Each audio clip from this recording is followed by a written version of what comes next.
afternoon, everybody, and thank you for attending our webinar today on the first episode of the Robinson project. So today's webinar is entitled Decarbonizing Geographical Islands, Exploring Techno-economic and Environmental Aspects on Eigerøy and Crete. Our presenters for today will be Tom Terlouw from ETH Zurich Paul Scherrer Institute and Lucy Mitchell from UHI. So the agenda is as follows. So we have first Tom's presentation, who will show us some techno-economic analysis of the island's decarbonization. And later on, we'll have environmental analysis, some presentation on the environmental aspect by Lucy. So with that, I'd like to give the floor to Tom. So each presentation will be 20 minutes each, and finally we'll have a Q&A session when you will be able to interact with our presenters. So thank you very much. Tom, the floor is yours. Thank you, Nicolo, for the nice introduction. I hope you can see my screen and can hear you well, and otherwise, please let me know.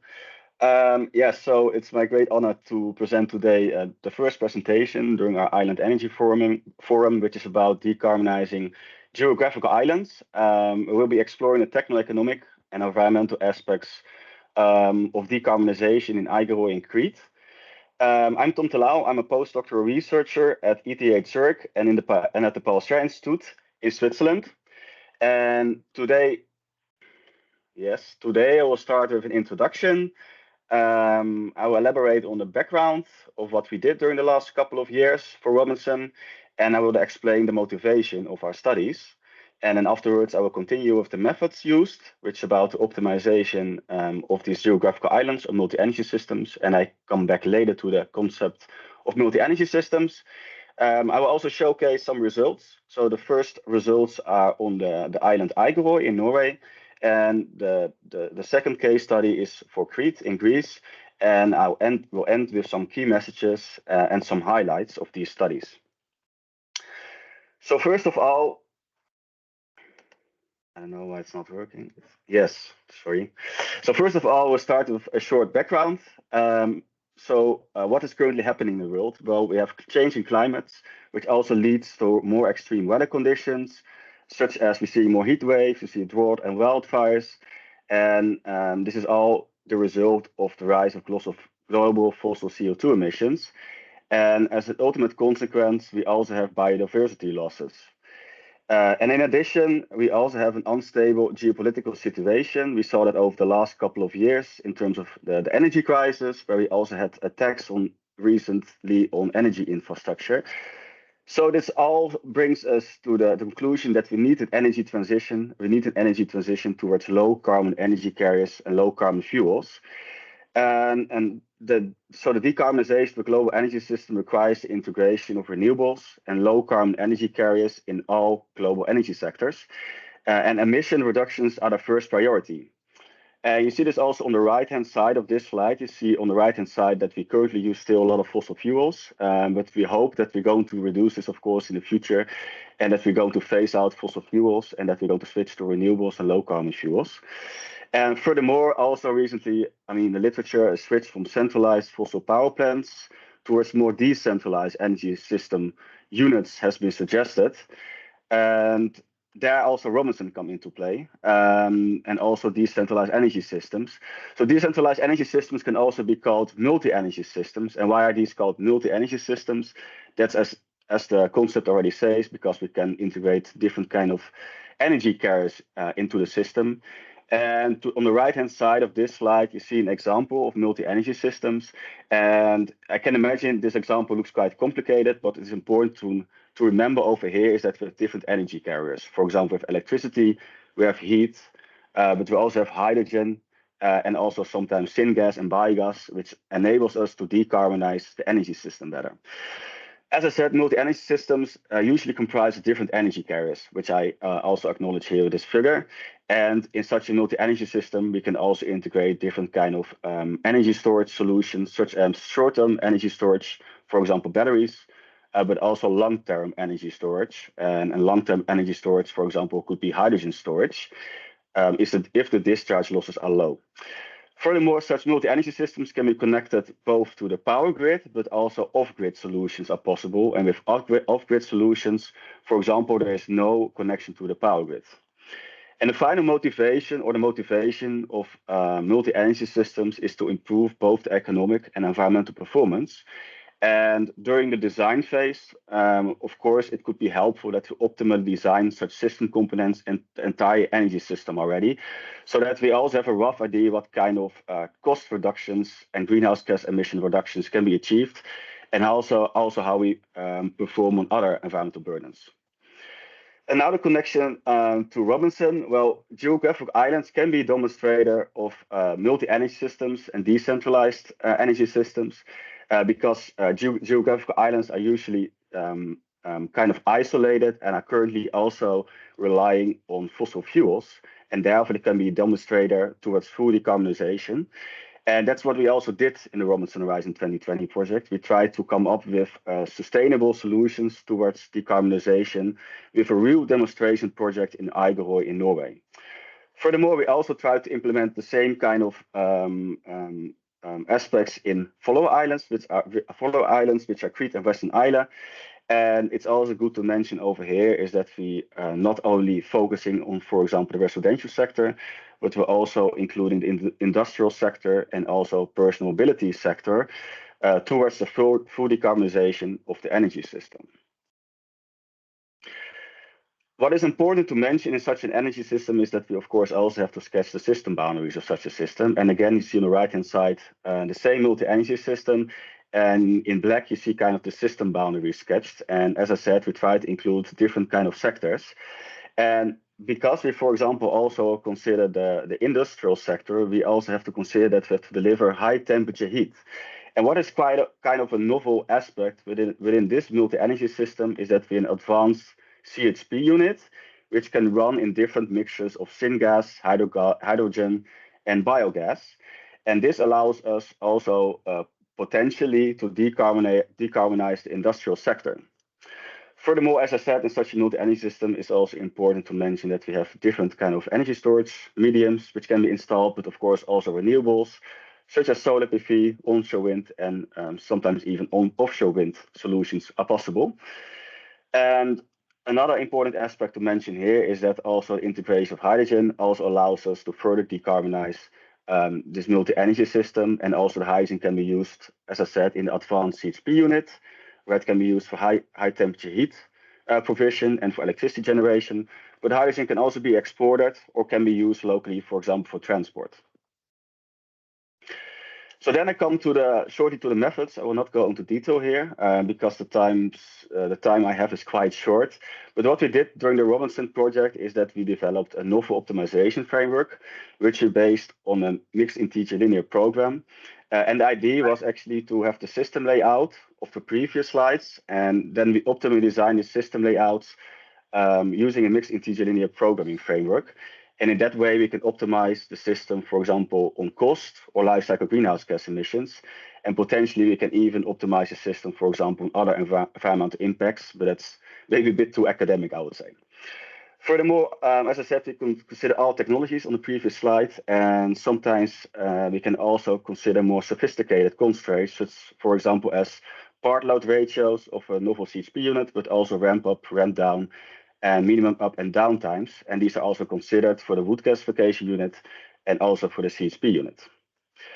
On the right-hand side, you see how such a method could look like. And what is important to mention here or see actually in this figure is that it also relies on a lot of data.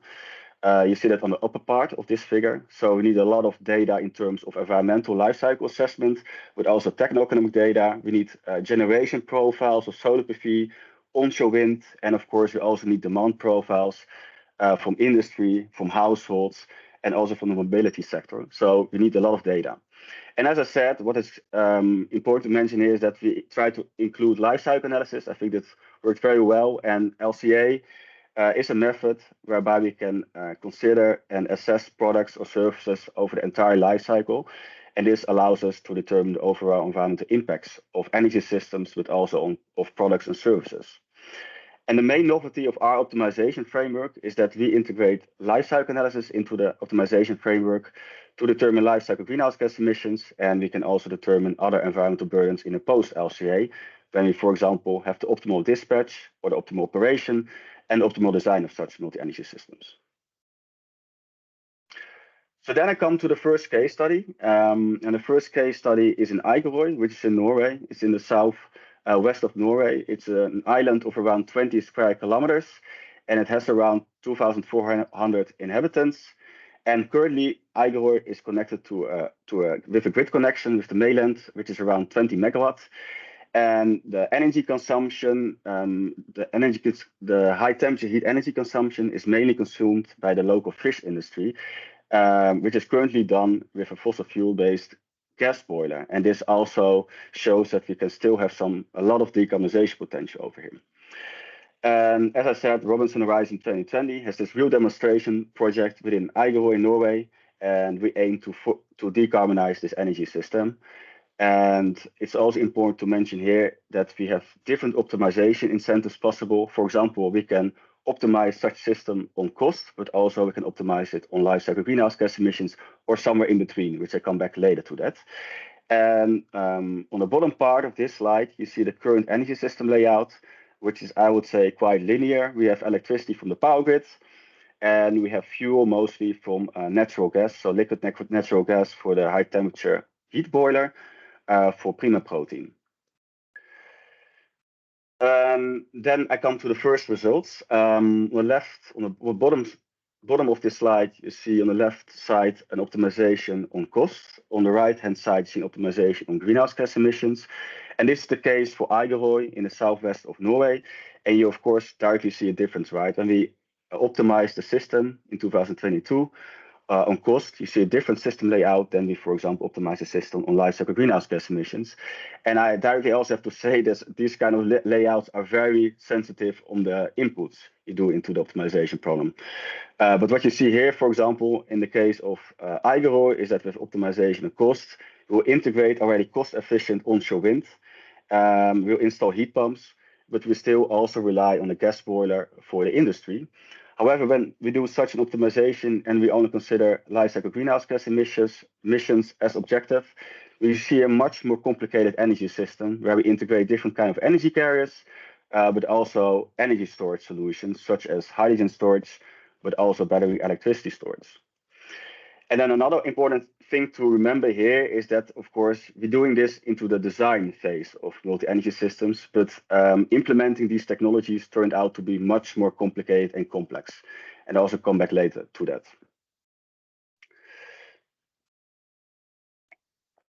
This is the second slide of the case study in Eigerøy.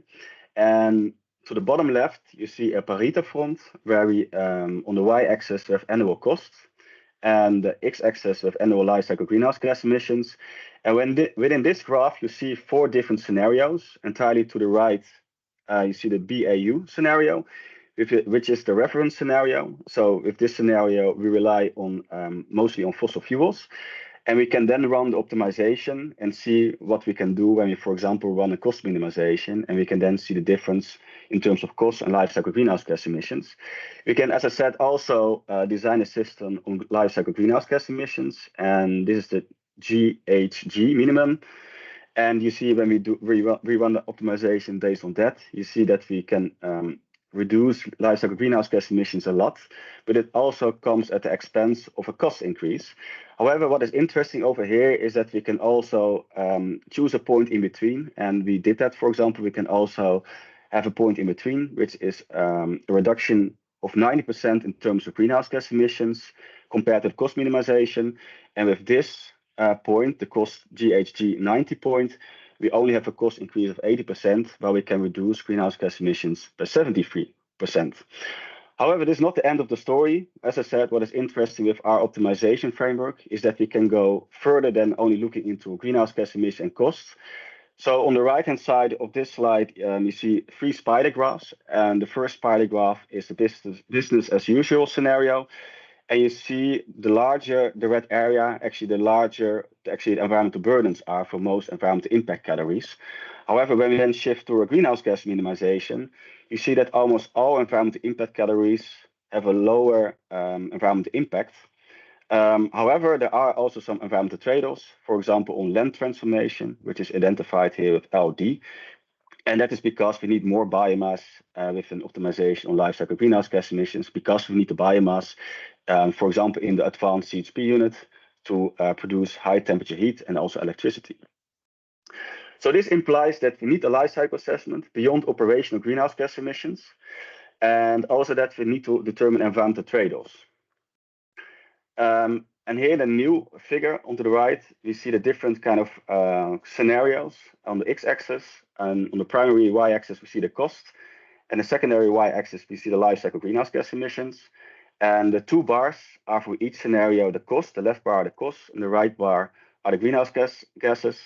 And you see above this bars, I identified the percentage, and this percentage identifies embodied emissions of producing system components. So when we, for example, run a cost optimization, we see that we can reduce greenhouse gas emissions a lot, but we cannot go to 0 because we, of course, also have to consider embodied emissions. And when we also consider these embodied emissions, we see actually that when we run an optimization life cycle greenhouse gas emissions, that embodied emissions become more and more important. So it's also more and more important to consider the construction phase in the future, to consider embodied emissions as well. So then I come to case study 2, and case study 2 is in Crete, in Greece. And maybe you have been already in Crete, you know that Crete is a large island. So in this case study, we focus only on a small part of Greece, in Crete, sorry. And I'll focus there on a smaller area within the west of Crete, which is the Kissamos area in Chania. And Chania, for the case study in Chania, we considered 1 local bakery, around 500 households, and we also considered residential mobility. Currently, this energy system is based on a local power grid with greenhouse gas intensive energy sources, and it currently mainly uses diesel generators to produce both electricity and also heat. So therefore, there's even larger decarbonization potential, for example, with solar PV and wind potentially in this area. Because what I forgot to say, in the area in Norway, they already have a very low greenhouse gas intensive power grid, but this is not the case in Crete, for example. However, also in this area, the current regulation and restrictions, there are regulations in place that in this area, we cannot install a wind turbine larger than 60 kilowatts. And also solar PV is not allowed to install more solar PV more than 500 kilowatt. So including this kind of regulations are also important during the design phase.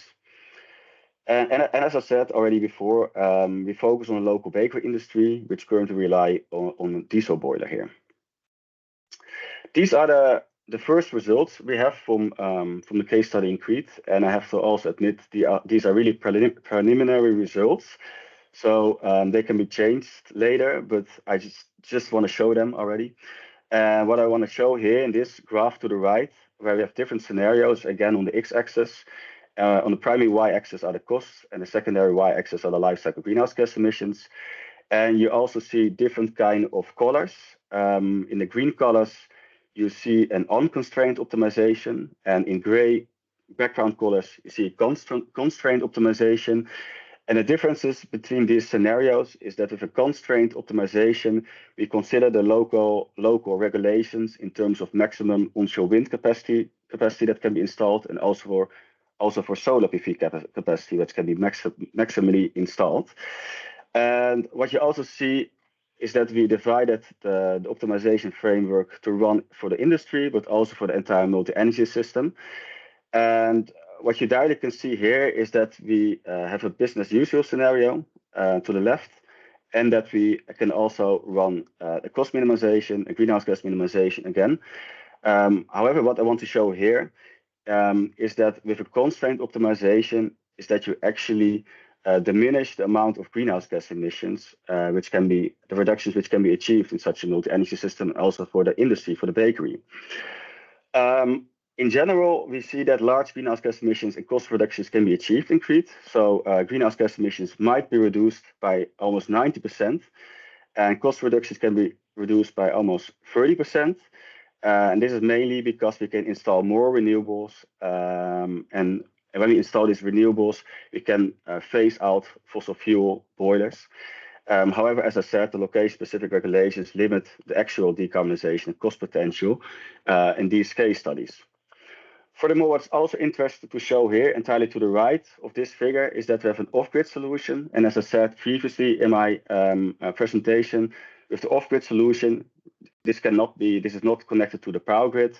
And therefore, with such an off-grid solution, we have to install most likely more renewables, more energy storage. What is interesting, what we show in this new paper, which is currently under preparation, is that off-grid solutions can be interesting when we can have energy sector coupling, for example, and the cost and life cycle greenhouse gas emissions. The costs are only increased by only 20%, and life cycle greenhouse gas emissions are further reduced, we show here.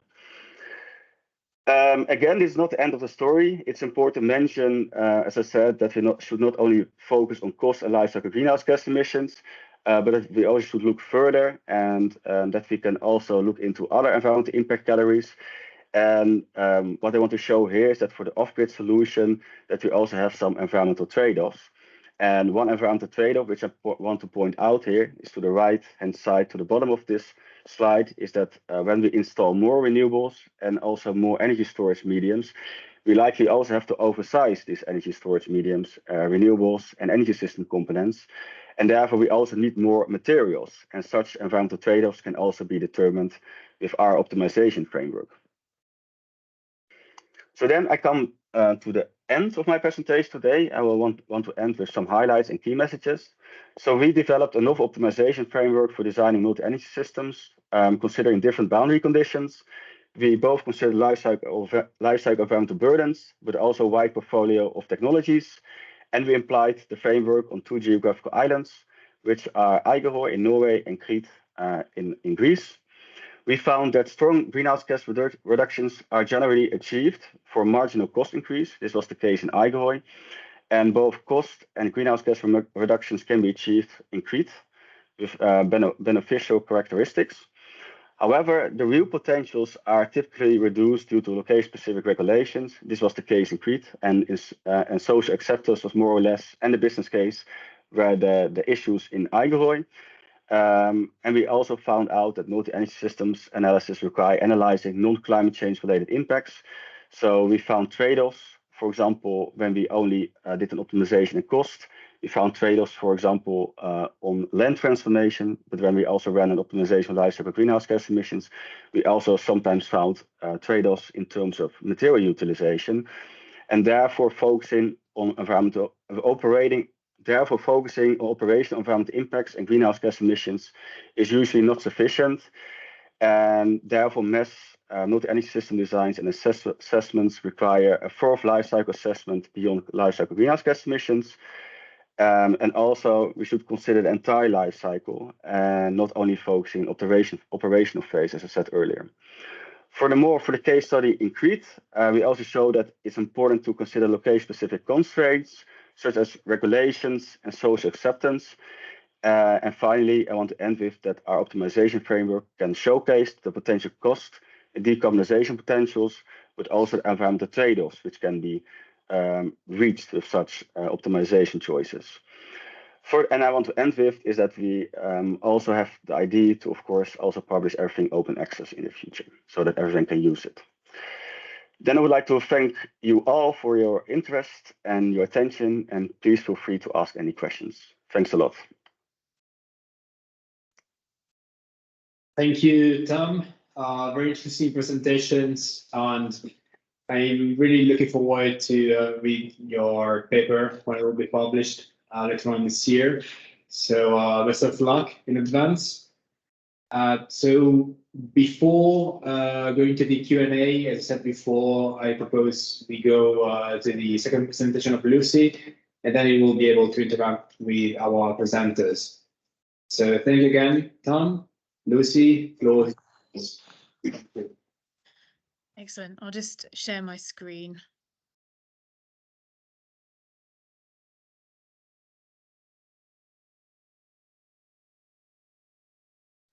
Can everybody see that? Yes. Yep. Cool.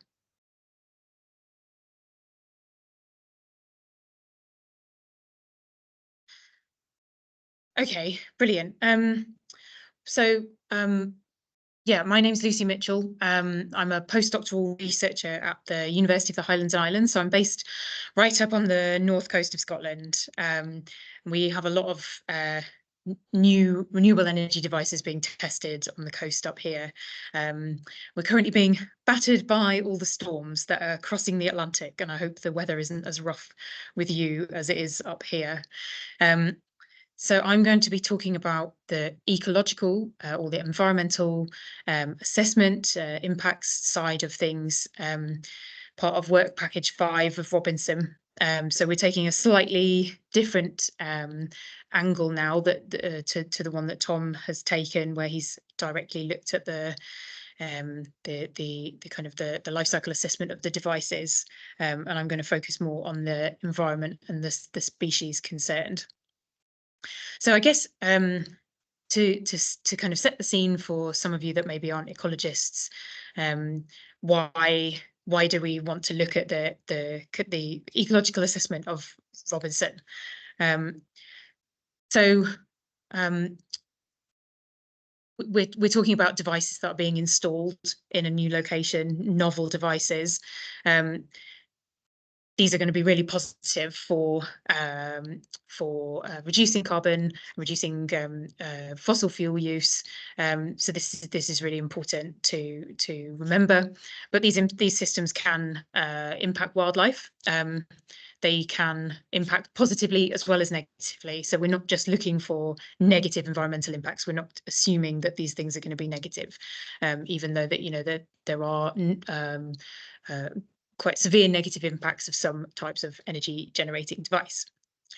The thing about Robinson is that these are novel devices. They have currently kind of unquantified outputs and potentially unexpected effects. And again, these might be positive effects or negative effects.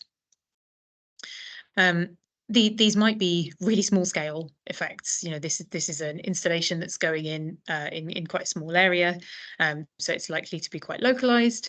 They might also be very low level effects, so they might be non-lethal impacts on a variety of species. They also might really encourage other species to thrive because of the changing conditions. So even though these are quite small, it's really important to quantify these. We need to know that as well as reducing our reliance on fossil fuels and production of greenhouse gases, these are also beneficial for the environment in which they're installed. So this quantification needs to focus. The quantification of ecological effects needs to take information on both the device outputs and the species that are present in a particular area where these devices are being installed.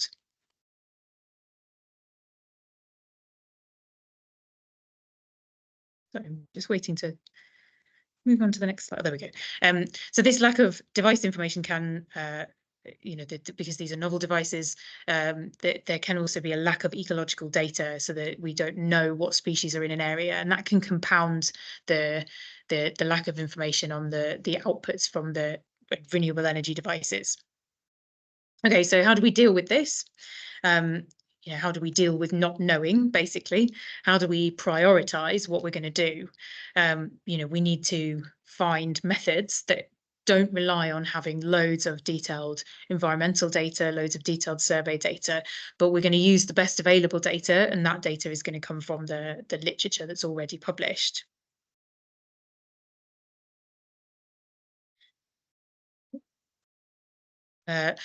So this is the kind of scenario that is addressed in the literature already. So we don't have enough information on the outputs, and we don't have enough information on species. But when these situations are addressed in the literature, it's often at a really broad geographical scale. We could be considering an entire ocean, where in the ocean are wind turbines being installed, for example, and what kind of species do we think are interacting here. So it's really just a really large scale spatial exercise, which isn't particularly helpful for something like Robinson. We might have some kind of measure of the level of potential effects, you know, the kind of the precise outputs of a device, or the number of species, the number of individuals that it can impact.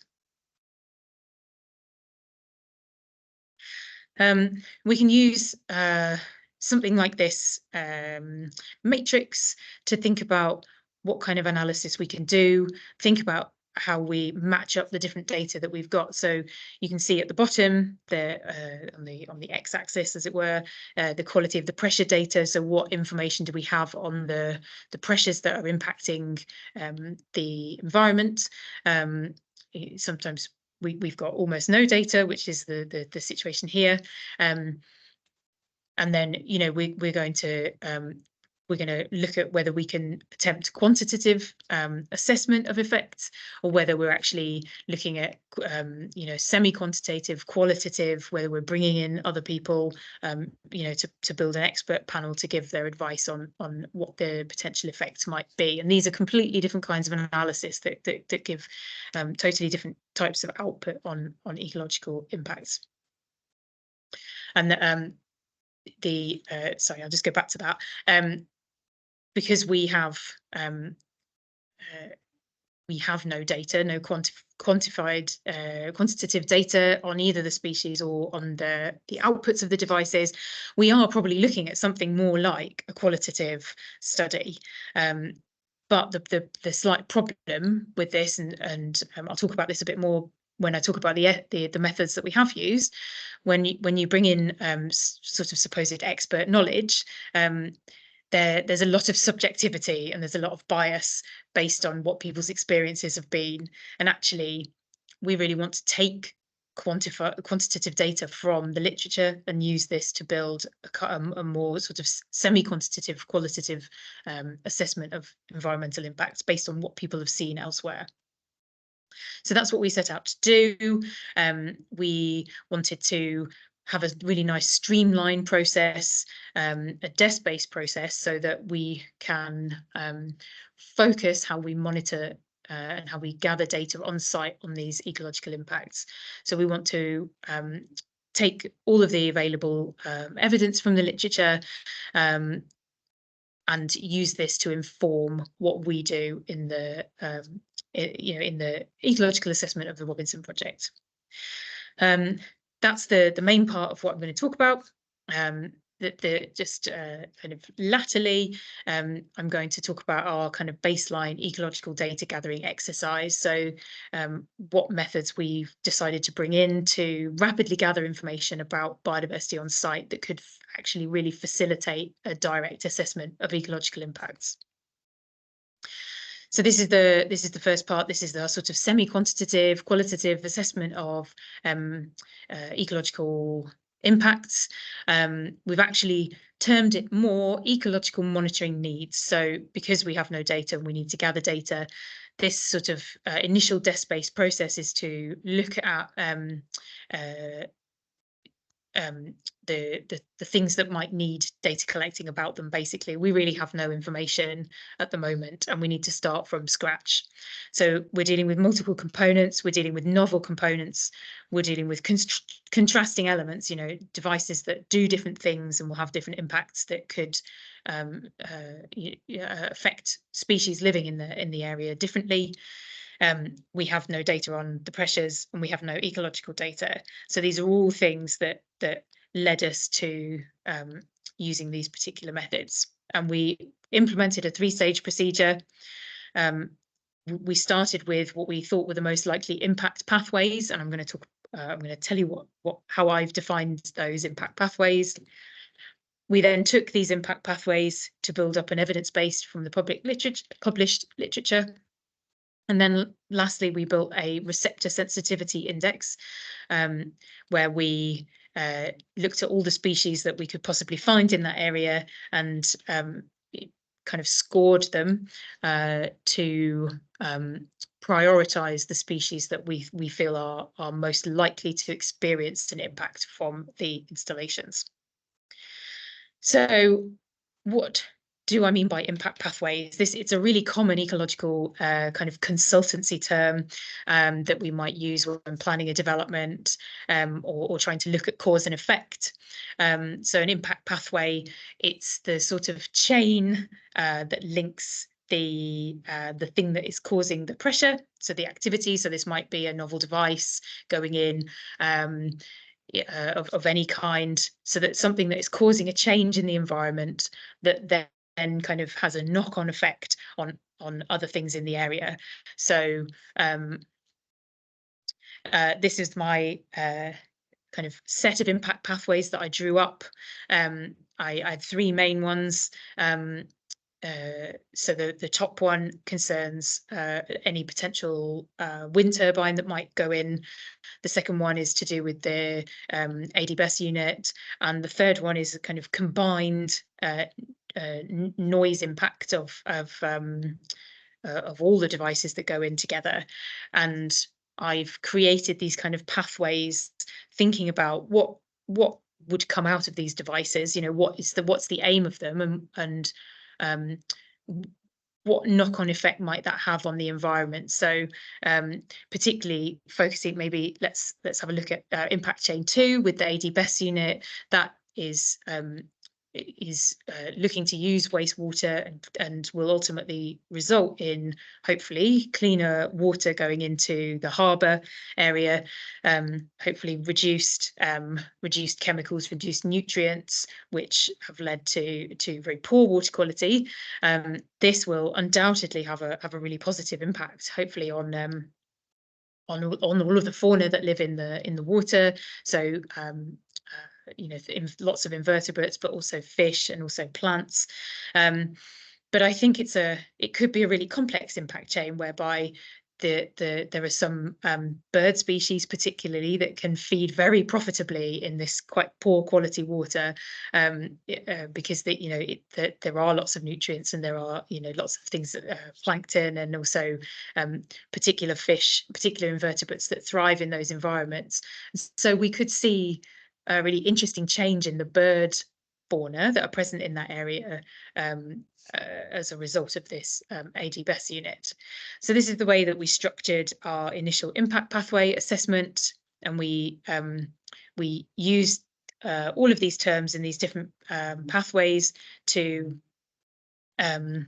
source information from the literature. So you'll see in all three of the impact chains, birds are mentioned. They are very, very mobile. They are present in all environments. They are likely to be impacted by various elements of all the Robinson installation. There's also a lot of literature about them, so we can really easily collect information about them. You'll notice that I don't really talk at all about marine invertebrates, or fish or plants. That's because it's actually really difficult to find studies about them, and it's also not my particular area of ecology. But birds are usually they're usually considered in every environmental development, so hopefully it's useful. The other thing I wanted to highlight was that there's a real potential for cumulative impacts. That's highlighted by the fact that birds are included in all three of these impact chains, so they could be impacted by multiple different elements.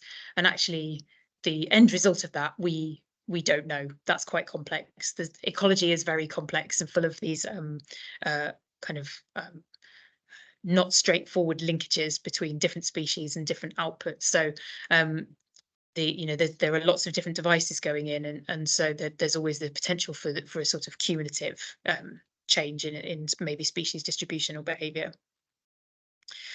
So we use these impact pathways to go into a weight of evidence analysis. This is the semi kind of quantitative part of this. We basically did a huge literature review, extracted lots and lots of data based on those impact pathways that I showed you, the different terms. We tried to find as specific bits of literature as possible, but we also used some of the weaker evidence that we found, because ecological evidence can be so sparse. there's a really excellent protocol by Nichols et al. In 2011 that takes you through the process of weight of evidence analysis that can be really useful for kind of scoring the literature and weighting it according to the kind of the amount of evidence that it provides, the strength of the evidence, so that you can kind of semi-quantify each impact pathway and how how likely the impacts are going to be from that particular chain.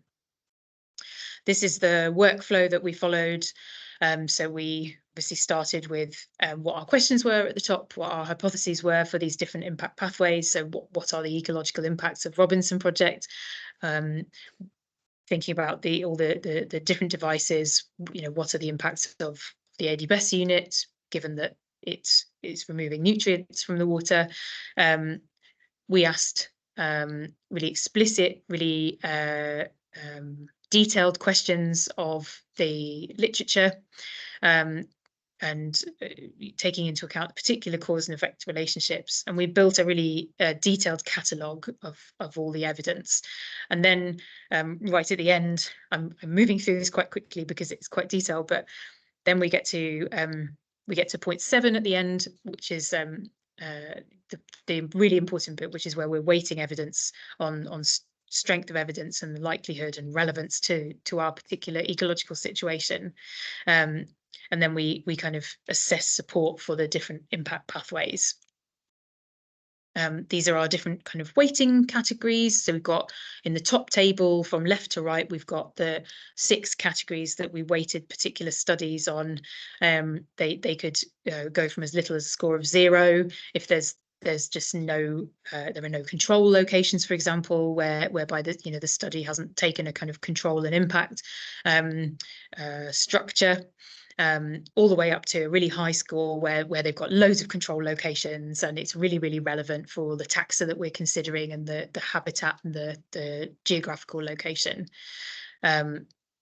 We then score, we add up all the studies that relate to the different impact pathways and score against a threshold to say whether we think there's real evidence there based on the literature, whether that's something we really need to consider when we're doing our monitoring. These is a kind of results figure, as much as I've got a results figure. So this is actually part of a publication on this has just been accepted in Environmental Impact Assessment Review Journal. So I've kind of highlighted in different colours, dark green being a really strong response in this area. Blue is kind of unknown. That it's even after doing this, we've still got impact pathways that we're just not certain about what will happen at the end of them. So you can see our the things that came out of the weight of evidence, the strongest responses were to do with foraging disruption to both to birds, mammals and benthic invertebrates because of additional noise. But we've also got kind of changes in species composition to do with the AD-BESS unit, removing nutrients from the water, so just changing the species that enjoy feeding there, but having ultimately improved the quality of the water. So as I said before, there are some quite complex ecological relationships, and this method, this kind of weighting the evidence in the literature, has done a reasonable job of kind of teasing out the things that we should be kind of most on the lookout for, where we would prioritize our monitoring resources. I also mentioned this receptor sensitivity index. Because we have no ecological data, we've again used grey literature, so we've used distribution maps and global surveys and conservation assessments. And again, we've scored species, higher scores for threatened species, where higher scores for species where there's a higher percentage of their population present in the area, so they're more likely to be impacted. Species with higher adult survival, so their population is more likely to be impacted, if there is an effect on their behaviour or their survival or something like that.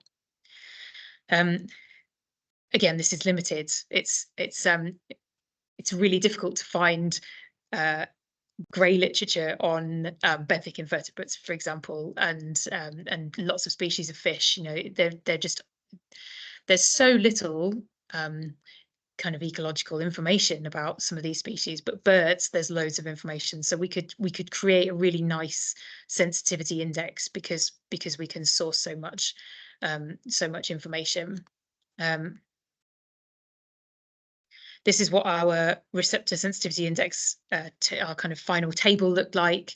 There's a lot of lots of data on the screen, and I'm sorry about that. But basically, you know, we've got our species on the left-hand side, Latin names. These are all birds, and then you can see the primary factors that we've scored the birds on, and then their relevant score next to that.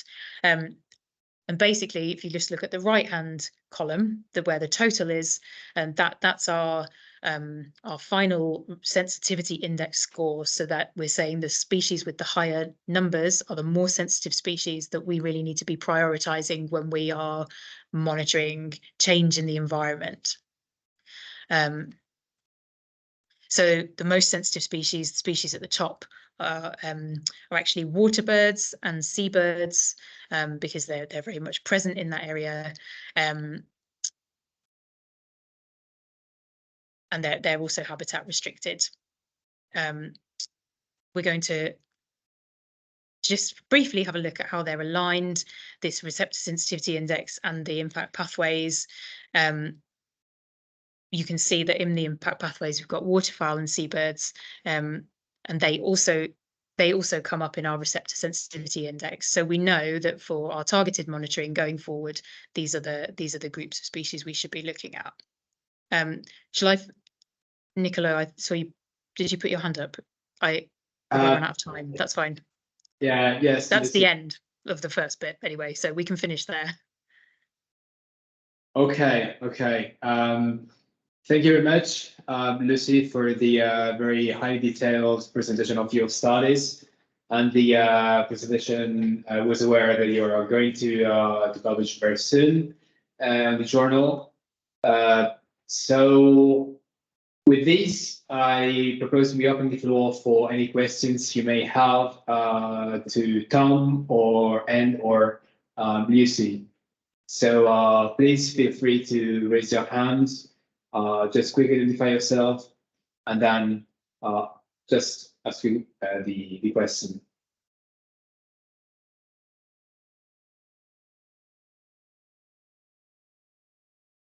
Yes, Peter, go ahead. Give me a second to show my face.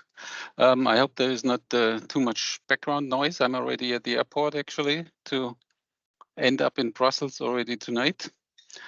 A question to both of you, but I'll start with Lucy, as that information I think is still fresh with all of us. I was wondering, you were talking about pressure data. I know what pressure is in technical terms. How is that defined in your world of ecological impact? Yeah, so we're talking about something that occurs as a result of an activity.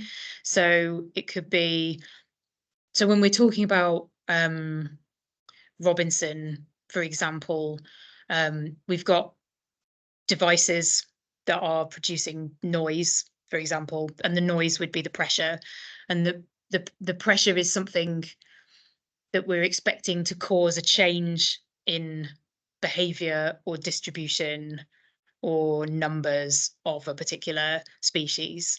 But this is purely a qualitative parameter, or can it be quantified to a certain extent? Yeah, I think you can probably quantify it in certain circumstances. I guess, for example, if you knew maybe specifically, you know, in the situation where you've got a huge offshore wind farm, for example, and you know how many birds are colliding with it every year, or how many birds are taking a detour around it, and you could quantify numbers of numbers of individuals that were impacted by that changed their distribution or their behavior or were killed as a result of something, then I think you could quantify it, but it is difficult. It's I mean, obviously here I'm really using it as a guide to say, where do we need to monitor? You know, given that we know almost nothing, what do we think are the likely pressures, and where do we think we should monitor? I think you can quantify it in certain circumstances, but obviously I haven't done that here. Okay. Maybe a second one, and then I'll let others go before maybe I come back then for some questions for Tom. A similar, probably difficult one is how do you weigh then if there is contrary type of effects? You were talking about the AD-BESS effect with in terms of reduced nutrients in the nearby water, then where the effluent is released to, and you will have negative impacts on whatever these vertebrae or invertebrate type of species, but negative or positive effects then on other species. How do you sort of balance this, or how do you weigh this, whether it's in all or overall then positive or negative? Yeah, I think that's a really good question, and I think it's yeah, it is really complicated. So yeah, in the situation of the AD-BESS, I guess the main thing that came out of that was that it will hopefully encourage more rare species to be present in the area because the water will be cleaner, and so that's a really positive effect. And I think that's obviously the way we would want to weight it. We would say these species are more valuable because they are rare, and now they are present in this area because the water is cleaner. But one of the relationships that really came out of that impact pathway is that there are loads of eider duck that feed in that area, and one of the reasons why they like it is because there's loads of effluent coming out of the factory. They love it because they can feed all the time, and there's actually Paradise. lots of it's a really productive water. It's not productive necessarily in the way we would like, but they really feed on that. So what I would expect to see is a real decrease in the number of eider duck feeding in that area. They are also a species of conservation importance, but compared to some of the species that we might be able to have in that area because of cleaner water, they are probably less important. But that's I guess you are kind of you're weighting things differently, and it's a decision, I think, that someone like a conservation organization or something would need to make. Okay, good, thank you. Might come back later on with more questions, but let's give others a chance. Thank you, Peter. So I'll give the floor to the other Peter. Yeah, I just referred to the example which you gave about the eider ducks, right? Because there might be also competition between different species in one area. So reducing the number of eider ducks could then give room for others, so that the reduction might not be negative in itself. It could be positive again on the other side. So yeah, totally, absolutely. I mean, there are I think quite a lot of scoter ducks in that area as well, and absolutely, I mean, eider duck they are present in very large numbers altogether, and absolutely that could be an output of that. Yeah, I think in and of itself, it's what you have to be very careful, obviously, how you term these relationships and these changes, because obviously in and of itself, if you said, oh, the number of eider duck has decreased, you would think, oh no, why have they decreased? That's negative. But actually the reason that they've decreased is because things have got better. They'll find profitable places to forage elsewhere. It's not an ecological disaster. They haven't all died. It's just the water is cleaner now. And I mean, the decrease may not be that sharp anyway, but yeah, absolutely, it's one of those. You have to be quite careful about how you term your relationships, how you talk about negative and positive, because I think it can be a bit misleading, especially when the relationships are so complex. Ecological relationships generally are just so complex. But that would mean to get a kind of final judgment, you would have to observe it for a long time period, right? Yeah, To see how yeah, it for sure. develops too. Yeah, absolutely. I think less so for the eider duck, and more so for the other species that would come back into the area. You know, these kind of invertebrates and fish, that their response time might be much longer, and we would really need to monitor and wait for them to come back. Yeah. Thank you. Thank you, Peter. Is there any other questions from the audience?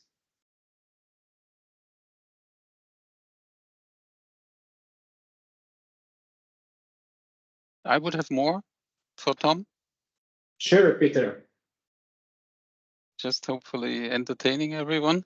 I was wondering, very interesting results, Tom. When we look at the Eigerøy results, it's interesting to see that some greenhouse gas emission reduction, as you pointed out in your conclusions, can be achieved with sort of quite low cost.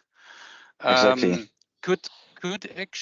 Could you sort of, or could we pick a point somewhere from the current status down to this greenhouse gas emission minimum case, which was at its final end somewhat costly, even though less than twice the cost, but could one pick an intermediate status and your program or whatever from the tool we could identify what would be required to do sort of this stepwise, phase-wise approach towards the identified minimum condition? Is that possible? Well, that's a good question. What I showed here, thanks for the question first. It's a good question. What indeed I tried to show with this Pareto front, that you can pick a point at each point which has a reduction to a certain minimum, right? And as you said, I pointed out, I think the 90% greenhouse gas emissions reduction compared to the cost minimization. But of course, as you said, you can also have a point in between. And of course, you can also explore each point in between. So indeed, at some point, you have this break-even point, right? Where you have like the break-even point that the costs are more or less the same. And what I more thought is that we pick ourselves sort of an intermediate target in whatever 5 years time or so. You want to have a 50% greenhouse gas emission reduction. What would that require? And then maybe 5 years later we sort of expand the system and then go further. Well, you can, of course, but I think the drawback of such an optimization is that, of course, it optimizes for 1 year, right? So you have to then consider that you have the investment decisions in another year. So when we run the model, you have all the investment decisions in one single year, and it doesn't really consider other investment years anymore, if you understand. Sure. Yeah. That's a drawback. But I think we could still explore it more. I would say yes. Yeah. So in this, because it said OPEX, there is also some depreciation then included of investments made. Okay. Yes, of course. Okay. Yeah. Investments are multiplied with a capital recovery factor, indeed. Okay. Having a certain discount factor. Yes. Yeah. But then, of course, you have fuel costs and also operation and maintenance costs. And you also have, of course, replacement expenditures. Yes. And these are all included. Okay. Good. Yes. Thanks. Thanks for your question. Peter. Yeah, I got a question in connection with that, and that is a question about because boundary conditions are going to change anyway, right? Throughout the years. So if such a calculation is now done and you come up with a kind of solution, then this solution would be right for given the current boundary conditions. Exactly, indeed. But that might then end up in a problem that later on, if additional whatever things are built there on the island, a different path had been better. Exactly. So now it's optimal, right? But maybe in a couple of years, it's suboptimal. It's not optimal anymore. And as I said, we now have this investment decision in T is 0, right? And but we don't know the future, which is of course a question. I mean, yeah, okay, for the next couple of years, you know, what's maybe going to happen, but afterwards it's also a big question mark. So I think it's still useful, right, that we do it now. But as you said, there are many sensitivities involved and uncertainties, which are difficult to tackle for sure. Yeah, a typical example would be then, you know, if you plan to invest in a kind of district heating system. So which Yes, would be then, nice yeah. for now, but then suddenly there is a big other whatever consumer which had required bigger pipes and whatever. True. And then I mean, we did not include district heating for now in our boundary conditions and technology solutions. But yeah, that is an interesting question. Yeah, and as I said, I mean, for these kind of optimizations, the boundary conditions are important, the system boundaries, but also kind of the current prices, right? But also the prices which are now, for what we now pay, for example, for the power grid, are different in the future. And we then optimize the system for the current conditions, while the future is, of course, different. And yeah, that's difficult, of course, and complicated to consider. No. Hi, question. Frank. Yes. Hello. Hi. Is it possible to have some kind of sensitivity analysis to include in that? To say, okay, if I could vary the different systems and find more to give more statistical output out of it. If I just add some sensitivity analysis to it, to those factors, is it a way out maybe? Yes, yeah, but that's what we also usually do, right? We, for example, then reduce the capex, so the capital expenditures of solar PV by 50%, onshore wind expenditures by 50%, and then see, of course, the result. What is the result and on the optimal design, right? So we do this kind of sensitivities, but still we don't know how it will develop, right, in the future. And also regarding regulations, it's very difficult to also have kind of an idea what the regulations will be in the future. But yeah, I mean, we do this kind of sensitivities, of course, yes. But it's a good question. Yeah, it will help a But lot. then still, we have a big question mark. What will be the future, right? Yeah. But let's just be out to the politics to make the decision. I mean, we just can provide some good background information, Exactly. and the decision should be somewhere else. But with the sensitivity, at least you can judge the different parameters and find out what will be maybe at the moment the best you can use. Yes, I agree. Thanks. Thank you, Frank. Is there any other questions or comments to the presentations? Just out of curiosity, quickly, sorry. For Crete, will we see also results for the whole island? I don't think so, right? No. I think it was very quick during the presentation, but we chose a smaller area within Crete. As you said, I mean, Crete is very big, right? It's a huge island. So we choose an area in the west of Crete, which is one local bakery factory, 500 households, and where we also included mobility. So that's what you call the entire system then. Yeah, that was the system compared to industry. Exactly. Yeah. Okay. Good. So I propose we take last question. So Erica, please go ahead. Hi, thank you both for the very interesting presentations. And sorry, I can't show my face right now, but I had a question for Tom. So if I understood correctly, this optimization framework will decide to install units or systems in order to meet the energy demand or the balance that you have. And of course, it will choose based on the objective function, whether that is cost or CO2 reductions or something else you might have. But my question was initially, how do you decide which systems could be installed in this framework?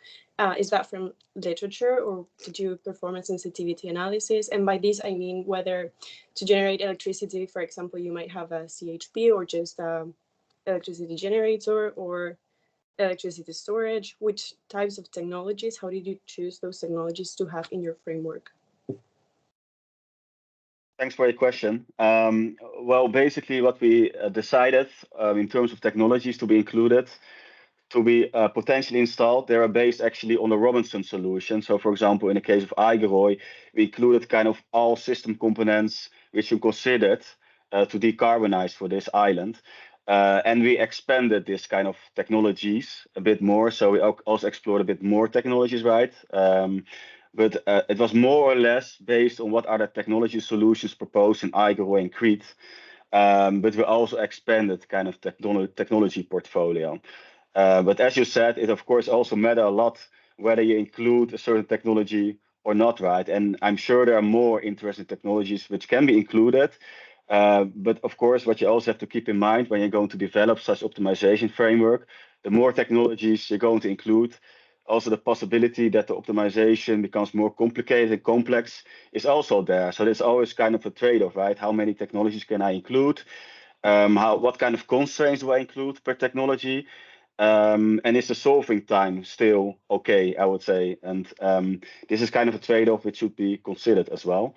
But as you said, we decided here in the terms of technologies, which was really based on what we're most likely going to install in Eigerøy and also as Crete as technology solutions to decarbonize.